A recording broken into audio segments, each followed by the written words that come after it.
شہادتیں آ گئیں اور یہ بات ثابت ہو گئی کہ نہ صرف چوری کی گئی ہے بلکہ جو اثاثے کے طور پہ ظاہر کرنا ہوتا ہے کوئی بھی آپ نے چیز لی ہو اس کو، وہ کہیں پہ اس کو ظاہر نہیں کیا گیا.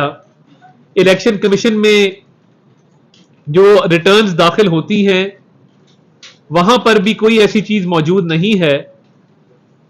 اور اس کے بعد جو خرید و فروخت جاری رہی، یعنی تحائف حاصل کر کے ان کی فروخت سے حاصل شدہ رقم، اس کی بھی کوئی ڈکلریشن نہیں ہے. جو اوریجنل کمپلینٹ کے اندر جب ڈسکوالیفیکیشن کا آرڈر الیکشن کمیشن کی طرف سے آیا تو یہ بات سامنے رکھی گئی کہ جو فروخت سے حاصل شدہ رقم تھی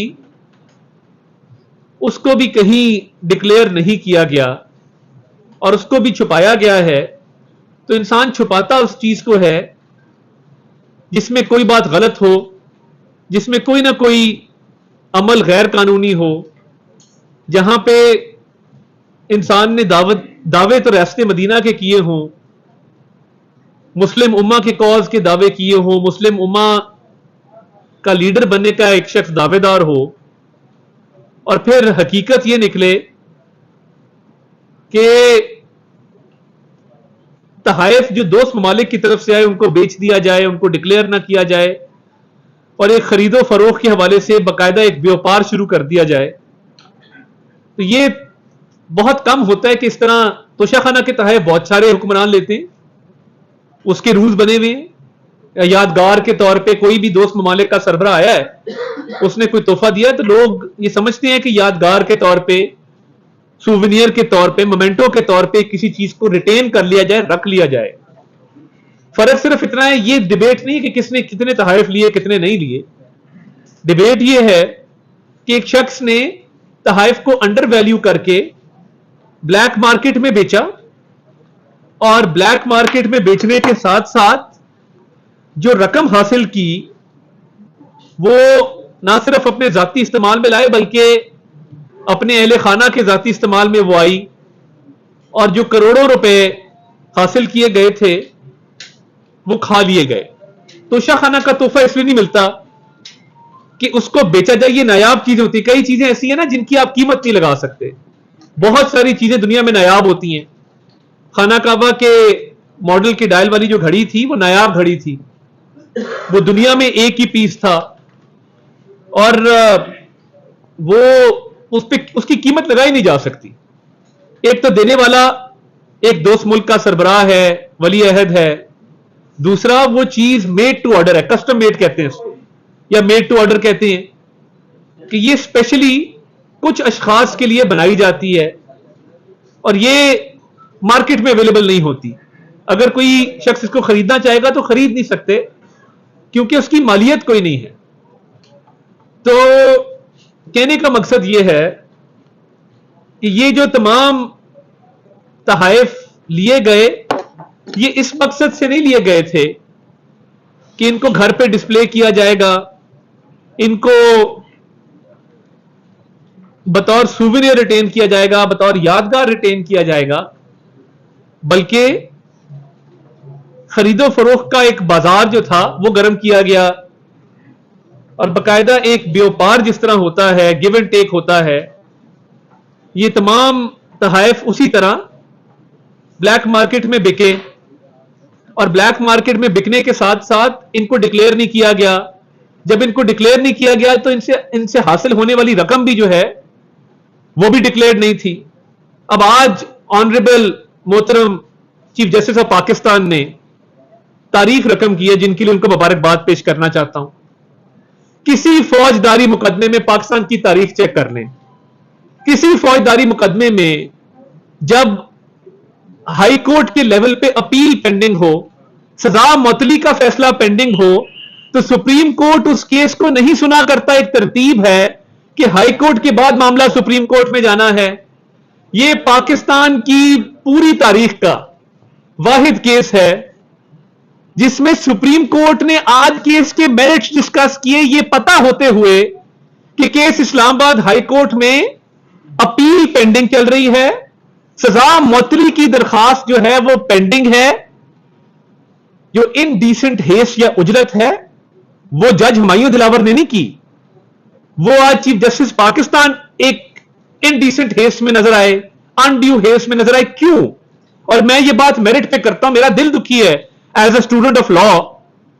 یعنی آپ کو اگر اتنا لگاؤ ہے عمران خان صاحب سے اور آپ سمجھتے ہیں, آج آپ نے غصے میں وکیل کو کہا کہ کیوں نہ ان کو ریلیز, وہ نظر آ رہے ہیں کہ, یعنی آپ کو یہ بھی توقع تھی کہ شاید نظر ہی آ جائے کورٹ روم کے اندر, دوبارہ موقع مل جائے گڈ ٹو سی یو کہنے کا.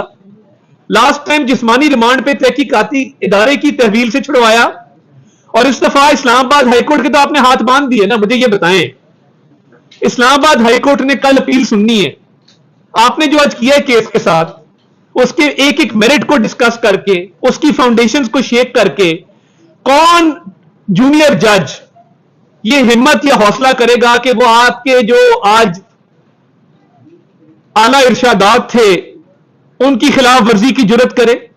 کون جونیئر جج یہ جسارت کرے گا کہ آپ کے فرمودات کی خلاف ورزی کا خیال بھی اپنے ذہن میں لائے؟ اور یہ اتنی بڑی ناانصافی ہے کہ یہ نہیں دیکھا کہ جج ہمایوں دلاور اکیلا نہیں ہے, اس میں ایک جج ظفر اقبال بھی تھا. میں آپ کو یاد دلانا چاہتا ہوں, یہ مت بھولیے کہ یہ مقدمہ توشہ خانہ کا 11 ماہ چلا ہے. 11 ماہ یہ اجلت میں فیصلہ نہیں ہوا. مجھے کوئی اور ملزم بتا دیں جس کی 40 سے اوپر حاضری معافی کی درخواستیں منظور کی گئی ہوں. کوئی اور ملزم بتا دیں جس کا مقدمہ جس میں 2 یا 4 گواہ ہیں وہ 11 ماہ چلا ہو. کوئی اور ملزم بتا دیں جس کا ایک جج جو ہے اس پہ پریشر ڈال کے اس کو چینج کروایا گیا ہو اور دوسرے جج کو گالیاں دے کر اس کی جعلی فیس بک پوسٹیں بنا کر اس کو انڈر پریشر لایا گیا ہو. کوئی اور مجھے کیس بتا دیں. آج کہا گیا اجرت میں کیا گیا ہے, آپ کی باری آ جانی تھی. میرا خیال ہے ڈر یہ تھا کہ شاید ریٹائرمنٹ نزدیک ہے تو یہ اسلام آباد ہائی کورٹ اپیل کو لمبا نہ کر دے, میرے جانے کے بعد میرا محبوب جو ہے وہ سپریم کورٹ میں نہ آ جائے. اگر میرے جانے کے بعد میرا محبوب سپریم کورٹ میں آتا ہے تو مجھے اس سے اس کا دیدار کرنے کا موقع نہیں ملے گا, اس کو ریلیز کرنے کا موقع نہیں ملے گا. آپ ضرور ریلیز کریں مگر دیکھیں ایک پروسیجر ہے. آپ اسلام آباد ہائی کورٹ کی, اور اسلام آباد ہائی کورٹ نے لمبی تاریخ نہیں دی. اسلام آباد ہائی کورٹ نے کیا کیا؟ اسلام آباد ہائی کورٹ نے 1 دن کی تاریخ دی ہے. یعنی گزشتہ کل مقدمہ لگا ہوا تھا, آئندہ کل کی تاریخ ہے, آئندہ کل وہ مقدمہ اپیل اور سینٹنس سسپینشن جو سزا کی معطلی ہے وہ کل سنی جانی ہے. اب اگر سپریم کورٹ یہ جانتے بوجھتے ہوئے کہ اسلام آباد ہائی کورٹ نے شارٹ ڈیٹ دی ہے, اپیل کو سننا ہے, سزا معطلی کی درخواست کو سننا ہے, آج آپ نے میرٹس میں جا کے پاکستان کی تاریخ کی سب سے بڑی ناانصافی کی کہ آپ نے کیس کے میرٹس ڈسکس کیے جو آپ کا اختیار نہیں تھا, جو آپ کا استحقاق نہیں تھا. آج آپ نے میسج دے دیا کہ, اور غصے میں دیا کہ ہم اس کو چھوڑنا چاہتے ہیں. جب آپ یہ میسج دیں گے, تاریخ بالکل الٹ ہے. پاناما کے اندر سپریم کورٹ کے ججز کا ایک بینچ بنایا گیا مانیٹرنگ کے طور پہ میاں نواز شریف کو سزا دلوانے کے لیے, اور ادھر آج ایک مانیٹرنگ بینچ بیٹھے سپریم کورٹ کا عمران خان کی سزا ختم کرنے کے لیے. تو یہ جانے سے پہلے جو آپ کی خواہشات ہیں, آلریڈی آپ کی فیملی کا ایک باعث ہے, آپ کو ریکیوز کرنا چاہیے. آپ کی مدر ان لا کی آڈیو آنے کے بعد کہ وہ جلسوں میں شریک ہوتی ہیں, وہ نہ صرف جلسوں میں شریک ہوتی ہیں, وہ آپ کے ساتھی ججز کو فون کرتی ہیں. میں نے منیب سے بھی بات کی ہے, میں نے فلاں سے بھی بات کی ہے. آپ کی فیملی کا کیونکہ ایک تعلق ہے اور وہ جلسوں میں جاتے ہیں اور آپ کے ساتھ بات چیت کرتے ہیں کیسز کے اوپر, آپ کو یہ کیس نہیں سننا چاہیے تھا. اسی طرح مظاہر نقوی صاحب ہیں اعلی حضرت, ان کو بھی یہ کیس نہیں سننا چاہیے تھا. ان کے خلاف آلریڈی ایک سپریم جوڈیشل کاؤنسل کا ریفرنس پینڈنگ ہے. تو پھر کیا وجہ ہے کہ ان کو بھی بینچ سے علیحدہ نہیں کیا گیا؟ ان کو بھی بینچ سے علیحدہ ہونا چاہیے. یہ تاریخ رقم ہو رہی ہے ایک ملزم کی خاطر, جس ملزم کو اس کی سزا معطل کرنے کے لیے سپریم کورٹ بےتاب ہے, چیف جسٹس بےتاب ہے. سارے رول پروسیجر کو وائلیٹ کرتے ہوئے, تمام قواعد و ضوابط کو اپنے پیروں تلے رونتے ہوئے ویٹ کر لیتے. اسلام آباد ہائی کورٹ نے کوئی نہ کوئی فیصلہ تو دینا ہے نا, اور یہ کسی کو نہیں پتا وہ کیا فیصلہ ہوگا. ویٹ کر لیتے کہ وہ سٹیج آتی سپریم کورٹ میں اپیل کی. مگر یہ اتنا افسوسناک امر ہے کہ آپ ویٹ نہیں کرتے. اتنی بےتابی, اتنی بے چینی کیا کسی بشیر, بوٹے اور احمد کے لیے بھی ہوتی ہے جن کی 2-2 سال اپیلیں نہیں لگتی؟ آپ اسلام آباد ہائی کورٹ میں دیکھ لیں, 2021 کی اپیلیں ابھی تک پینڈنگ پڑی ہیں, مگر اس کی اپیل جلدی لگ جاتی ہے. کیا کسی, آج میں بات کرنا چاہتا ہوں, کیا یہ مظاہر نقوی نے شاہ رخ جتوئی قتل کیس میں ایک باثر ملزم کو باعزت بری نہیں کیا قتل کرنے کے باوجود؟ قتل کا کیس ہے اور سپریم کورٹ سے ملزم باعزت بری ہو جاتا ہے, اس کے پاس پیسے ہیں, مالدار آدمی ہے, اثر رکھتا ہے اپنا. یہی حال ہے. کسی غریب کا کیس جائے گا تو اٹھا کے باہر پھینکتے ہیں, پرواہی نہیں ہوتی, کیونکہ ساس انوالو نہیں ہے نا. ساس کو غریب آدمی کا درد نہیں ہے, ساس کو تو درد ہے کہ میرا کپتان نکلا ہے باہر, میں نے اس کے جلسے میں شریک ہونا ہے. اور ساس کی نظر بھی کمزور ہے کیونکہ لاکھوں لوگ ان کو نظر آ رہے تھے سڑک پہ, لاکھوں لوگ ہوتے نہیں ہیں. اور وہی بات انہوں نے منیب صاحب کو بھی بتائی. تو دیکھیں, اگر انصاف اور عدل کے نظام کے ساتھ یہ کھلواڑ کرنا ہے, پاکستان کی تمام جیلیں کھول دیں. ایک اور خبر آپ کو دوں, صدر پاکستان نے 14 اگست کو, جس طرح وہ کرتے ہیں نا, کوئی بھارتی ماہی گیر آ جاتا ہے تو اس کی سزا معاف کر دیتے ہیں, عمران خان صاحب کی سزا میں 6 مہینے کا انہوں نے کمی کا اعلان کیا ہے. وہ آرڈر میں آپ سے شیئر کر لوں گا. صدر پاکستان نے 14 اگست کے موقع پہ بھی ڈنڈی ماری ہے. وہ ایک دن تھا کہ پاکستان کا جھنڈا لے کے نکلتے, کوئی حب الوطنی کا درس دیتے, کوئی اس ملک کی سالمیت کے لیے دعا کرتے, مگر انہوں نے کیا کیا, انہوں نے 6 مہینے سزا میں جو ہے کمی کا اعلان کر دیا, ریمیشن ایوارڈ کر دی. تو جہاں پہ لا نہیں ہوگا اور مدر لا ہوگی, وہاں پہ قانون کا راج نہیں ہوگا. وہاں پہ پھر ایسا ہی ہوگا کہ کوئی بھی قاتل, ڈاکو, کوئی بھی چور, اس کے لیے رستے کھلے ہوں گے, عدالتیں آؤٹ آف ٹرن فیور دیں گی. اور میں چلے پہلے تو بطور وزیر بات کرتا تھا نا, آج میں ایک پاکستانی شہری کے طور پہ یہ بات کر رہا ہوں, اور شاید جب میں کرسی وزارت پہ تھا اس سے زیادہ زوردار بات کر رہا ہوں, کیونکہ ہم نے اسی عدلیہ کے کاز کے لیے مارے کھائی ہیں, ڈنڈے کھائے ہیں, جیلیں برداشت کی ہیں. ہمارا بھی کوئی کنٹریبیوشن ہے رول آف لا کے لیے اس ملک میں. تو میں یہ سمجھتا ہوں کہ آج چیف جسٹس آف پاکستان نے جس باعث کا اظہار کیا ہے, ان کو فوری طور پہ اس کیس سے علیحدہ ہو جانا چاہیے. اور لگتا ہے کہ اعجاز الحسن صاحب اور منیب صاحب شاید اویلیبل نہیں تھے, ورنہ وہ ساتھ بیٹھے ہوتے. لگتا ہے کہ وہ شہر سے باہر تھے. اور اب یہ کہتے ہوئے ڈالے کہ جج نہیں مل رہے ساتھ بیٹھنے کے لیے, کیونکہ جیسی ریٹائرمنٹ قریب آتی ہے لوگ آنکھیں پھیر لیتے ہیں, لوگ قبلہ درست کر لیتے ہیں, لوگ آنے والے کی آؤ بھگت کرتے ہیں, جانے والے کو کوئی نہیں پوچھتا. تو اس وقت تو آپ کو پاکستان کے دورے کر رہے ہونا چاہیے, مختلف بارز آپ کو بلائیں, آپ کی شان میں فیئر ویل ڈنر کریں. مگر یہ 15-20 دن رہ جانے کے باوجود, جو ورکنگ ڈیز ہیں اس کے رہ جانے کے باوجود, آپ کو ابھی تک کسی نے فیئر ویل پہ نہیں بلایا. اور آپ انہی حرکتوں پہ اتر آئے ہیں جس میں قانون اور آئین کو ایک شخص کے لیے معطل کیا جا رہا ہے, پہلے اترے روندا جا رہا ہے, اور اپنی مرضی کے فیصلے دینے کی کوشش کی جا رہی ہے. جناب, سپریم کورٹ میں غیر معمولی پروٹوکول دیا گیا تھا عمران خان کو, تو اس کے خلاف آپ کی جو سیاسی جماعتوں کا جو اتحاد ہے, انہوں نے ایک بڑا وہاں پہ احتجاجی مظاہرہ سپریم کورٹ کے سامنے کیا تھا.